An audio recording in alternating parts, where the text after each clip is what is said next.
इब्तदाई दिनों का चांद बहुत पहले ऊंचे पहाड़ों के पीछे जाकर छुप गया था। जंगल हो, पहाड़ हो, फिर बेचांद रात हो तो अंधेरे का एहसास शिद्दत से होता है। वो रात भी अंधेरे की चादर में मलफूफ थी। हर सू सकूत और तारीकी थी। झील किनारे कॉटेजेस भी सोए हुए थे। अक्सर रोशनियां गुल हो चुकी थी। रात आधी से ज्यादा भीग चुकी थी।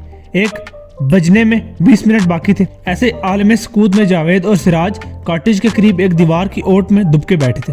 इनकी नजरें बहुत धीमी रोशनी में किसी ज़ी-नफ्स की मौजूदगी मालूम करने के लिए चारों तरफ भटक रही थी। जावेद सरगोशी में बोला, सिराज यहाँ आसपास कोई भी मौजूद नहीं, अब मजीद देर के बगैर कार्रवाई शुरू करनी चाहिए। सिराज एक तरफ देखते हुए फिक्रमंदी से बोला, यार जावेद, शेरबाज की रेंगलर जीप कॉटेज के सामने खड़ी है, कहीं वो जजाल से वापस तो नहीं आ गया? तुम परेशान मत हो, बादशाह खान बता रहा था जजाल के लिए छोटी गाड़ियां ही जाती हैं।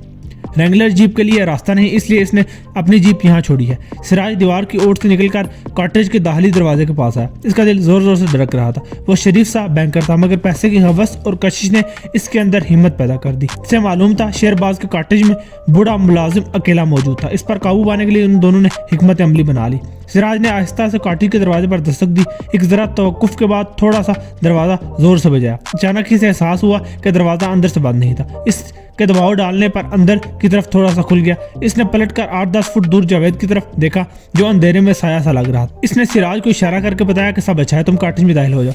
सिराज धड़कते दिल के साथ दरवाजे को आहिस्ता से अंदर की तरफ धकेलने लगा। हाथ के दबाव से दरवाजा खुलता चला गया। दाखिली दरवाजे के साथ 12-14 फुट का सहन था। इससे आगे 2 कमरों पर मुश्तमिल कॉटेज था। वो दरवाजे से अंदर दाखिल होकर बहुत एहतियात से कदम उठाता हुआ बेडरूम की तरफ बढ़ने लगा। इसे हैरत हो रही थी कि मुलाजिम ने बैरूनी दरवाजा खुला क्यों छोड़ा था।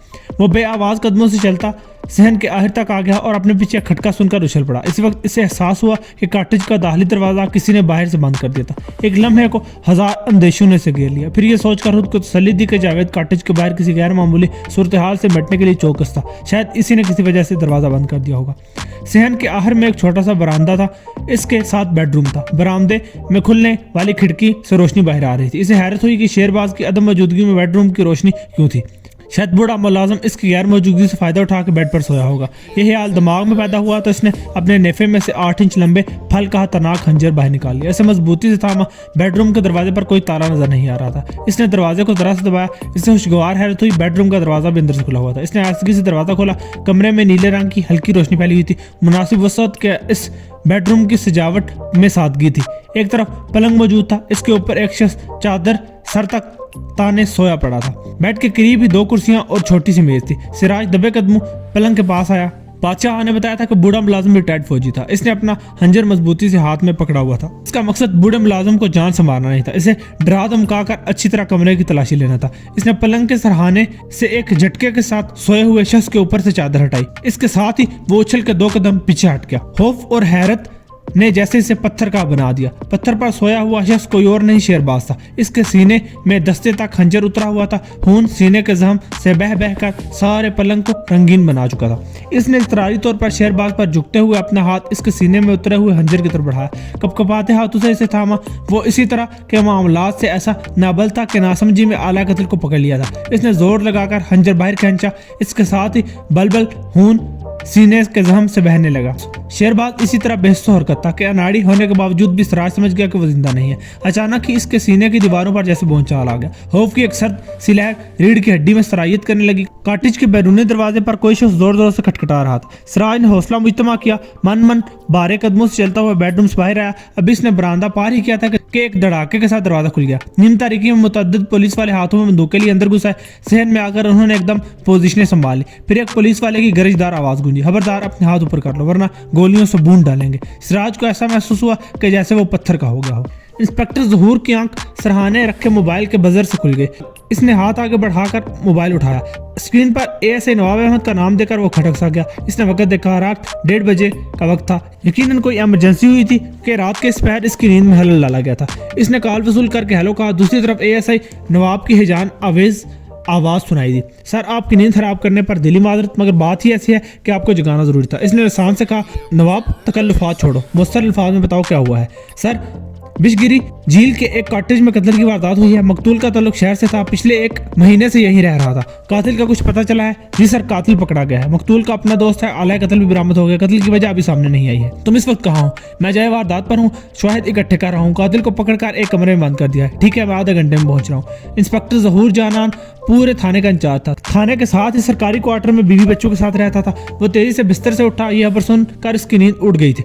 जल्दी से तैयार होकर बाहर आया। इस दौरान दूसरे कमरे में बच्चों के साथ सोई बेगम भी जाग उठी। इंस्पेक्टर जहूर ने इसे मुख्तसर अल्फाज में इमरजेंसी का बताया। इसकी बेगम ऐसी सूरत हाल की आदी थी। कॉटेज तक पहुंचने में से 20 मिनट लगे। इस कमरे में वारदात हुई थी, इसका मुआयना किया। मकतूल की लाश इसी तरह बेड पर पड़ी हुई थी। सीने के घाव से खून बहकर बिस्तर पर जमा हो चुका था। कुछ इसमें जज्ब भी हो चुका था, कुछ खुश्क होकर लोथड़े से बन गए थे। इंस्पेक्टर जहूर की तजर्बाकार निगाहों ने बांप लिया कि कत्ल हुए ज्यादा देर नहीं हुई। आला कत्ल एएसआई नवाब ने पहले ही एक पॉलीथिन बैग में डाल रखा था। इसने पूछा, क्या मकतूल कॉटेज में अकेला रहता था? एएसआई नवाब ने कहा, नहीं सर, एक बूढ़ा मुलाजिम था। तलाशी के दौरान वो किचन में बंदी हुई हालत में बेहोश पड़ा मिला है। शायद कातिल ने पहले इस पर काबू पाया होगा, इसे किचन में बंद करके वारदात की होगी। 2 कमरों के इस छोटे से कॉटेज में मुलाजिम को पकड़कर बेहोश करने की मकतूल को खबर क्यों नहीं हुई? इसकी 2 सूरतें होंगी सर। कातिल अपने काम में बहुत माहिर होगा या फिर मकतूल गहरी नींद सोने का आदी होगा। तुम्हें वारदात का कैसे पता चला? थाने से यहाँ आने तक 20 मिनट लगते हैं। क्या कातिल तब तक कॉटेज में मौजूद था? एएसआई नवाब एकदम गड़बड़ा गया। सर, थाने में हमें गुमनाम कॉल मसूल हुई। फोन करने वाले ने अपनी शनाख्त जाहिर किए बगैर ये सनसनी है खबर सुनाई कि ठीक 1 बजे कॉटेज नंबर 49 में कत्ल की वारदात होने वाली है। मजीद कुछ कहने से पहले इसने राब्ता मुनक़ता कर दिया। फोन करने वाले ने मोबाइल नंबर इस्तेमाल किया था सुल्तानपुर से। इस तरफ मोबाइल नेटवर्क काम नहीं करता। इसका मतलब है कि उस नामालूम शख्स ने बड़े शहर से या फिर सुल्तानपुर से फ़ोन किया था। मैंने दोबारा इस नंबर पर कॉल करने की कोशिश की मगर वो बंद मिला। मैंने एक लम्हे को इसे मजाक समझा, फिर पेशा वाराना जिम्मेदारी का एहसास करते हुए मैंने इसे संजीदगी से लिया। आपको कॉल करके जगाने का भी ख्याल आया। मैंने घड़ी देखी तो 1 बजने में 15 मिनट बाकी थे। मैं जल्दी से चंद जवान लेकर इस तरफ रवाना हो गया। रास्ते की हालत आप जानते हैं, यहाँ पहुँचते पहुँचते 20 मिनट से ज़्यादा लग गए। अफसोस, यहाँ जब पहुँचे तो कातिल अपना काम कर चुका था। ये हूब हुआ कि रंगे हाथों पकड़ने में कामयाब हो गए। इंस्पेक्टर जहूर सोचती हुई नजरों से मकतूल की लाश की तरफ देखते हुए बोला, थाने फोन करके इतला देने वाला किरदार बड़ा अहम है। ये नुकता काबिल गौर है कि उसने पेशगी इतला क्यों दी थी। क्या इसका मकसद मकतूल को बचाना था या फिर कातिल को फंसाना? जी सर, यही बात आम है कि दूर होने के बावजूद इसे वारदात के वक्त कायम था। इसका मतलब है वो कातिल के मंसूबे से वाकिफ था। इंस्पेक्टर जहूर ने कहा, तुम जाए वारदात का अच्छी तरह मुआयना करो, अदना सी शय को भी नजरअंदाज मत करो। मकतूल की लाश जरूरी कार्रवाई के बाद पोस्टमार्टम के लिए शहर के अस्पताल भिजवा दो। मैं कातिल को लेकर थाने रवाना करता हूँ। जरा पता तो चले कि इस कत्ल के मुहर्रिकात क्या हैं। आसपास के कॉटेजेस के लोग वहां जमा हो गए थे। इनकी आंखों में खौफ, हैरत और सरासमगी के तासुरात थे। इंस्पेक्टर जहूर इनसे मुखातिब होकर बोला, आप परेशान मत हो, अपने अपने कॉटेजेस में वापस चले जाए। कातिल पकड़ा गया है, जरूरत के मुताबिक आपसे पूछगिछ भी होगी, इसलिए गुजारिश है कि कल तक कॉटेज छोड़ के कहीं मत जाएं। उम्मीद है आप लोग पुलिस के साथ ताउन करेंगे। लोग वहां से आहिस्ता आहिस्ता मुंतशिर होकर अपने कॉटेजेस में चले गए। सिराज के एक हाथ इसकी पुश्त पर कस कर बांध दिए गए थे। वो एक कमरे की नीम तारीकी में मुक़य्यद था। कमरे से बाहर जलते हुए बल्ब की रोशनी खिड़की से अंदर आ रही थी। वो अपनी किस्मत की खराबी पर अफसोस कर रहा था। जो जुर्म इसने किया ही नहीं था वो इसकी पादाश में पुलिस के हाथों पकड़ा गया था।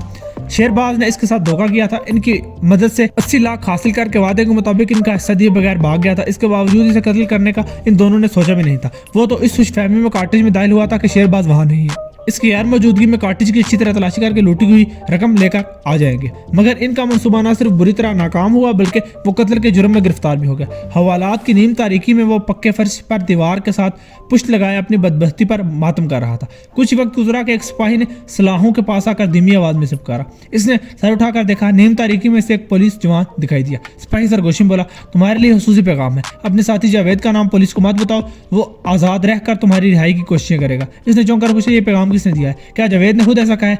मैं किसी जावेद को नहीं जानता, तुम्हें भी नहीं जानता। तुम सिर्फ पैगाम को याद रखो, बाकी बातें वक्त आने पर जान जाओगे। ये कहकर वह सिपाही वहां से हट गया। सिराज उम्मीदों बहीम की हालत में एक बार फिर लेटकर इस पैगाम के बारे में सोचने लगा। इसका पहले ही से ये इरादा नहीं था कि जावेद को अपने साथ फंसाएगा। इसे उम्मीद थी कि वो इसकी मदद करेगा।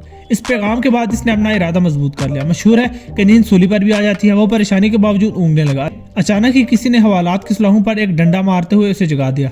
क्या तुम जाग रहे हो? इसने सर उठाकर देखा। एक सिपाही से अंदर से हरकत करता हुआ देखकर वो दुरुस्त लहजे में बोला, चलो उठो, थानेदार साहब ने तुम्हें बुलाया है। इसने जुबान से कुछ नहीं कहा। खामोशी से सिपाही के साथ चलता हुआ एक बड़े से कमरे में आया। कमरे के वस्त में एक बड़ी सी मेज के पीछे कुर्सी पर दरमियानी उम्र का शख्स बैठा इससे हशमगी निगाहों से घूर रहा था। वो इंस्पेक्टर ज़हूर था। इसे देखते ही क्रस्त लहजे में बोला, क्या तुम बगैर तशद्दुद के सब कुछ बताने के लिए तैयार हो? सिराज फरियादी लहजे में बोला, थानेदार साहब मैं कसम खाकर कहता हूँ मैंने ये कत्ल नहीं किया, मुझे गलत पकड़ा गया है। इंस्पेक्टर ज़हूर ने दाड़ते हुए अंदाज में कहा, तुम्हारी कस्मों पर यकीन नहीं, जो बंदा कत्ल कर सकता है वो झूठी कस्में भी खा सकता है। मकतूल के पास से तुम पकड़े गए हो, अगर तुमने कत्ल नहीं किया तो कातिल को जरूर जानते होगे। सर मेरी बात का यकीन करें, मैं कॉटेज में दाखिल हुआ तो इस वक्त कातिल अपना काम कर चुका था। मेरी बदबख्ती थी कि ऐन वक्त पुलिस आ गई, मैं नाकर्दा जुर्म में फंस गया। रात 1 बजे तुम मकतूल की कॉटेज में किस मकसद से गए थे? अब ये मत कहना कि तुम इसके दोस्त हो, इतनी रात गए इससे मिलने गए थे। सिराज ने कुछ सोचते हुए कहा, मैं इससे मिलने नहीं गया था, बल्कि कई दिनों से इसे तलाश कर रहा था। आज दिन को पता चला कि इसने झील के किनारे कॉटेज किराए पर लिया था। मैं इसके पीछे वहां आ गया। मालूम हुआ कि वो वहां से 10 किलोमीटर दूर बस्ती जजाल में अपनी महबूबा से मिलने चला गया। तब मैंने इसके गैर मौजूदगी में अपने कॉटेज में दाखिल होने का फैसला किया। मुझे क्या पता था कि वो अपने कॉटेज में ही एक लाश की सूरत में मिलेगा। इंस्पेक्टर ज़हूर ने चौंकते हुए कहा, तुम इसे तलाश क्यों कर रहे थे? इसकी गैर मौजूदगी में कॉटेज में दाखिल होने की क्या वजह थी? सिराज ये नहीं कह सकता था कि इन सब ने मिलकर कम्बास शहर का बैंक लूटा था। मकतूल शेरबाज 80 लाख में से इनका हिस्सा दिए बगैर भागकर यहाँ गया था। इसके कॉटेज में यही लूटी हुई रकम ढूंढने में दाखिल हुआ था। इसने हवालात में बैठे बैठे कहानी गाड़ ली थी। इसके मुताबिक इसने कहा, थानेदार साहब मकतूल शेरबाज मेरा जिगरी दोस्त था, मगर एक नंबर का बदमाश और बदकार शख्स था। वो ऐसा बदबख्त था कि अपने दोस्त की बीवी पर बुरी नजर रखता था। वो अक्सर मेरे घर आता था। एक दफा मेरी गैर मौजूदगी में घर आया। इस वक्त मेरी बीवी गुस्ल खाने में थी। शेरबाज ने रोशनदान में से इसकी बरहना हालत की तस्वीरें खींच ली। मेरी बीवी को शक हुआ, वो जल्दी से बाहर निकली, देखा तो शेरबाज था। इस कमीने ने तस्वीरें दिखाकर अपनी हवस की तस्कीन का मुतालबा किया। मेरी बीवी बड़ी हया वाली है, इसने गालियां देकर शेरबाज को घर से निकाल दिया। मैं शाम को आया तो इसने सारा माजरा मुझे सुनाया। मैं इश्तिहाल, मलाल और जलाल से भरा इसके पास आ गया। इसने कमीनगी की इंतहा करते हुए मुझसे 5 लाख रुपए तलब किए। ना देने की सूरत में सोशल मीडिया पर अपलोड करने की धमकी भी दे डाली। मेरे पास इतनी रकम मौजूद नहीं थी। मैंने 1 महीने की मोहलत मांगी। साथ ही से दरखास्त की ये तस्वीरें मोबाइल की बजाय किसी और जगह महफूज कर ले, ताकि मोबाइल कहीं गुम होने की सूरत में ये तस्वीरें किसी और के हाथ न लगे। इसने मेरी दरखास्त मान ली और उन्हें एक USB में महफूज कर लिया। इस दौरान मैं शहर से गायब हो गया। मैं इसकी खोज में था। फिर मुझे पता चला कि वो बिशगिरी की एक कॉटेज में रहता है। तब मैं यहाँ आया। मैंने मनसूबा बनाया कि छुपकर इसके कमरे में जाऊंगा, अच्छी तरह तलाशी लूंगा और वो USB ढूंढ निकालूंगा। मुझे क्या पता था कि अपनी परेशानी दूर करने के बजाय एक और मुसीबत में फंस जाऊंगा। इंस्पेक्टर ज़हूर खामोशी से बहुत गहरी नजरों से घूरते हुए सारी बात सुन रहा था। जब सिराज ने अपनी कहानी मुकम्मल की तो वो मुज़हका है इस अंदाज में बोला, कहानी तो बड़ी जबरदस्त बयान कर डाली है तुमने। चलो अगर ब्लैकमेलिंग का तुम्हारा बयान दुरुस्त भी मान लो तो क्या ऐसा नहीं हो सकता कि तुम कॉटेज में दाखिल हुए हो, तुम दोनों में झगड़ा हुआ हो और तुमने हंजर से वार करके इसे कत्ल कर दिया हो? सर मेरा हंजर आपकी पुलिस के पास है, वो बिल्कुल इस्तेमाल नहीं हुआ, जबकि आला कत्ल पर खून लगा हुआ है। इस हंजर पर कहीं नहीं लिखा हुआ कि वो तुम्हारा नहीं है। तुम्हारा हो सकता है तुम 2 हंजर लेकर कॉटेज में दाखिल हुए, एक इस्तेमाल किया हो, दूसरे की नौबत ना आई हो। हम इन दोनों हंजरों को फिंगरप्रिंट्स के लिए लेबॉरेटरी में भेज रहे हैं। ये पता चल जाएगा कि इन पर तुम्हारी उंगलियों के निशानात हैं या नहीं। सिराज को अचानक याद आया कि शेरबाज के सीने में हंजर उतरा देखकर वो बदहवास हो गया था और इसी हालत में इसरार में इसने हंजर सीने से निकाल लिया था। बाद में पुलिस आई तो घबराहट में कमरे में फेंक दिया था। ये सोचकर इसका दिल डूब गया। तुम शहर से इतनी दूर एक ब्लैकमेलर को तलाश करने के लिए आए हो, ये नहीं हो सकता, तुम अकेले हो। इंस्पेक्टर ज़हूर ने कहा, इसलिए शराफत से साथी का नाम भी बता दो। इसने एक लम्हे को सोचा कि जावेद का नाम बता दे, मगर इस महूम सी उम्मीद ने मुंह पर ताला लगा दिया कि वो आज़ाद रहकर इसकी रिहाई की कोशिश करेगा। इसने अपना इरादा तर्क कर दिया। अचानक इसे बादशाह खान याद आ गया। अच्छा जवान था। जावेद की हिदायत की रोशनी में शेरबाज का खोज इसी ने लगाया था। इसने सोचा शेरबाज के कत्ल में वैसे मुलव्वस नहीं है, इसलिए बादशाह खान का नाम बता देने में हर्ज नहीं। इसने कहा, थानेदार साहब मामला ऐसा राजदारी का था कि मैं किसी को इसमें शरीक नहीं कर सकता था। हाँ एक बात है, यहाँ जहानापुर का एक जवान है बादशाह खान, इसने शेरबाज के कॉटेज का पता लगाने में मेरी मदद की थी। आप इससे पूछ सकते हैं, वो मेरी बेगुनाही की गवाही दे सकता है। इंस्पेक्टर ज़हूर ने बेल बजाकर सिपाही को अंदर बुलाया। रियाज, इसे जाकर हवालात में बंद कर दो, सुबह इसे अदालत में पेश करके जिस्मानी रिमांड हासिल करना है। बाहर से हवालदार अकरम को मेरे पास भेज दो। हवालदार अकरम कमरे में ऐसे सलूट करके बोला, यस सर, आपने याद किया। अकरम, एक नाम अपने पास नोट कर लो, जहानापुर का एक शख्स बादशाह खान। सुबह इसे हर हाल में तलाश करके मेरे पास ले आओ। इसके अलावा जजाल बस्ती में 2 जवान बेचकर एक औरत को तलाश करो। इस औरत के मकतूल शेरबाज से ताल्लुकात थे, इसके बारे में सारी मालूमात हासिल करके मुझ तक पहुंचाओ। हवालदार अकरम सैल्यूट मार के चला गया। इसने सिगरेट जलाया और गहरे गहरे कश लेकर धुएं के मरगोलों को देखते हुए किसी गहरी सोच में डूब गया। इसका दिमाग इस केस की गुत्थियां सुलझाने की तगदो कर रहा था। अभी शाहिद मादूम थे, गवाह भी ना मालूम थे। इसके तजर्बाकार नजरों ने भांप लिया था कि सिराज मुफ्त में फंस गया था। असल कातिल कोई और था। कौन था, इसको जानने के लिए फिलहाल अंधेरे में टामक टोइयां मार रहा था। ASI नवाब का भी इंतजार था। वो जाए वकूआ शाहिद इकट्ठे कर रहा था। कॉटेज नंबर 49 के पड़ोसियों से पूछगिछ भी कर रहा था। इंस्पेक्टर ज़हूर ने एक अंगड़ाई लेकर घड़ी देखी। सुबह के 3 बज रहे थे। वो कुर्सी से उठकर बाहर आया। हवालदार अकरम को बताया कि वो घर जा रहा है। अब मजीद इसकी नींद खराब ना कीजिए। वो थाने से मुत्तसिल अपने सरकारी क्वार्टर की तरफ बढ़ता चला गया। इसका नाम शहाना था। इसकी शोहरत पूरे जजाल में फैली हुई थी। ये अलग बात है कि इस शोहरत पे इसकी नेकनामी कम, बदनामी का अमल ज्यादा था। इसकी आजाद रवि और बात चलने से औरतें ही क्या मर्द भी कान पकड़ते। औरतें जब भी अपने शोहरों की जुबान से इसका नाम सुनती तो कान खड़े हो जाते। माएँ अपने जवान बेटों को शहाना का जिक्र करते सुन लेती तो उनकी चाल चलन की फिक्र में मुतला हो जाती। शहाना अपनी माँ के साथ अकेली रहती थी। बाप बहुत पहले मर गया था, कोई और भाई बहन नहीं थे। अजीजों कारब अगर थे भी तो इस घर की असरत, तंगदस्ती और शहाना की बदचलनी देखकर बेताल्लुक हो चुके थे। सिर्फ दूर का एक रिश्तेदार नौजवान याकूब था जो इन माँ बेटी के पास रहता था, इनकी खबरगिरी करता था। याकूब जजाल में बहुत कम आता था, करीबी शहर में जाकर छोटे मोटे काम करता था। इसके अलावा हफ्ता 10 दिन में किसी तगड़े मुर्गे को फांस कर जजाल ले आता था। शहाना की चौखट पारी से हलाल करता था। इसकी आमदनी से इसके और शहाना के भी चंद दिन अच्छे गुजर जाते थे। शहाना पहले जजालपुर तक महदूद रहकर अपना कारोबार करती थी। इससे माली फायदा कम होता था, जिस्मानी अजियत और जहनी कुफत ज्यादा होती थी। याकूब ने जब शहर से मोटी असामियों को इसकी जानिब राग़िब कराया, आमदनी भी बढ़ गई। एक महीना पहले याकूब शहर से 30-32 साल जवान आदमी को साथ लेकर आया। वो चौड़े और मजबूत जिस्म का शख्स था। इसका हुलिया माकूल था। इसका नाम शेरबाज था। अगली सुबह इसने शहाना को शबे रफ्ता की दिलदारी का नजराना इतना ज्यादा दिया कि वो हैरत और मुसरत से खुल गई। शहाना का हुस्न और इसका बदन अगरचे बेशकीमत था मगर सही कदरदान से नहीं मिला था। शेरबाज ने एक ही रात में इसे इतना नवाजा कि वो हवाओं में उड़ने लगी। एक रात का वो अजनबी कदरदान गोया उम्र भर का मेहमान बन गया। आमतौर पर इसके पास शहर से आने वाले मेहमान दूसरी बार कम ही आते थे। ऐसी बात नहीं थी कि इससे दिल बच जाता था। अव्वल तो शहर से यहाँ तक का फासला ज्यादा था। इसके अलावा याकूब दूसरी दफा के लिए दुगनी रकम का मुतालबा करता था। ऐसे में हाल ही कोई कदरदान इस पर दुगना खर्च करके मेहमान बन जाता। शेरबाज इन सब से हट करता। वो याकूब का मुतालबा बेचूचरा मानकर हफ्ते में 3 दफा जजाल आता था। मखसूस मुआवजे के अलावा शहाना के लिए अच्छे तोहफे तोहफ भी लेकर आता था, कभी कपड़े, कभी कोई जेवर, कभी इत्र वगैरह। चंद ही दिनों में इसने शहाना पर इतनी नवाजिश की कि वह जैसे उसकी लौंडी बन गई। यह मशहूर बात है कि तवाइफ किसी की भी नहीं होती, महज पैसे की होती है। शहाना भी पैसों के लिए ही खुद को बेचती थी मगर शेरबाज की वारफगी और नजराने पेश करने में हाथ की कुशादगी ने इसको इसके दिल पर असर करना शुरू कर दिया। पिछले 3 हफ्तों से वो गोया इसी की होकर रह गई थी। याकूब ने कई बार दबे दबे अल्फाज में वाज़ेह अंदाज में भी इसे बता दिया था कि अब शेरबाज को मना करना चाहिए। कितनी तगड़ी असामियाँ शिद्दत से मुतज़िर हैं। शहाना लीतो लाल से काम लेती रही। शेरबाज के अनायात और मुखलिस जज्बात के आगे वो मजबूर हो जाती थी। याकूब को मना करके रोकती थी। इस दौरान इसे पता चला कि शेरबाज दूर शहर से आया था। बिस्किरी झील के पास एक कॉटेज में रहता था। इसने अपने बारे में बताया कि शहर में तजारत करता था। 3 दिन पहले वो आखिरी दफा आया था। इस रात इसने बहुत सी बातें की, अपने बारे में कुछ नए इंकशाफात भी किए। इसने ये सच्चाई बयान करके शहाना को हैरान परेशान कर दिया कि वो एक जराइम पेशा गिरोह का सरगना था, चोरी डकैती और मंशियात का धंधा करता था। इसने आखिर में बड़े ही जज्बाती अंदाज में कहा, शहाना मैं समझता हूँ मेरी हकीकत जानकर तुम मुझसे राहें जुदा ना करना चाहोगी, आइंदा मुझसे मिलना ना छोड़ दोगी। अगर तुम इसके बरक्स सोच रही हो तो ये मेरे लिए क़यामत से कम नहीं होगा। वो संजीदा होकर बोली, मेरा और आपका ताल्लुक ऐसा नहीं कि इसे हमेशा कायम रखें। ऐसे बेनाम रिश्ते जज्बात नहीं ख्वाहिशात से बनते हैं। मुझे पैसों की ख्वाहिश है, आपको मेरे जिस्म की ख्वाहिश। ख्वाहिश खत्म, ताल्लुक खत्म। यही तो मैं तुम्हें समझाना चाहता हूँ कि मैं तुम्हारे बदन की ख्वाहिश से आगे बढ़कर तुम्हें शिद्दत से चाहने लगा हूँ। इन 15-20 दिनों में तुम से दूर होकर मैं सख्त बेकरार रहा हूँ।